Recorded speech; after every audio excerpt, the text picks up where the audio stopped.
ఈ నెల 26వ తారీఖున అంటే ఈ వచ్చేటటువంటి శుక్రవారం రోజున ఇక్కడ ఈ బతుకమ్మ కుంట ఏదైతే పునరుజ్జీవం పూసుకున్నటువంటి బతుకమ్మ కుంటలో ప్రభుత్వం ఆధ్వర్యంలో గౌరవ ముఖ్యమంత్రి గారి చేతుల మీదుగా ఇక్కడ బతుకమ్మ కుంట ఇనాగ్రేషన్ జరుగుతుంది. దాంతో పాటు పెద్ద ఎత్తున కూడా ఇక్కడ బతుకమ్మ ఉత్సవాలు కూడా జరుగుతాయి. సో దీనికి ఆల్రెడీ ప్రభుత్వం తరపు నుంచి అట్లనే ఇక్కడ స్థానికంగా ఉన్నటువంటి నాయకులు ఇంకా ఇతర ఇక్కడ ఉన్నటువంటి బస్తీ వాసులు అందరూ కూడా పెద్ద ఎత్తున కూడా ఈ అరేంజ్మెంట్స్ లో నిమగ్నులై ఉన్నారు. దీంట్లో ఈ బతుకమ్మ సెలబ్రేషన్స్ లో ఇక్కడ ఉన్నటువంటి అంబర్పేటలో ఉన్నటువంటి స్థానికులందరినీ కూడా మేము ఇక్కడ ఆ రోజు ఆహ్వానిస్తున్నాం.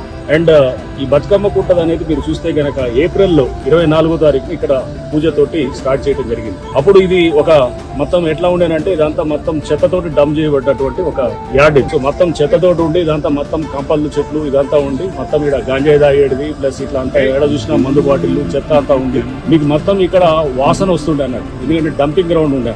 అటువంటి దీన్ని 5 నెలల్లో ఇది ప్రభుత్వం ఆదేశాలు, ముఖ్యమంత్రి గారి ఆదేశాల మీద మేము HMDA ఫండ్స్ తోటి దాదాపు 7.5 కోట్లతోటి ఇక్కడ హైడ్రా ఆధ్వర్యంలో ఈ ప్రాజెక్ట్ ని ఎగ్జిక్యూట్ చేయడం జరిగింది. 5 నెలల్లో మనం ఇప్పుడు బతుకమ్మ కుంటని పూర్తిగా ఇచ్చేయడం.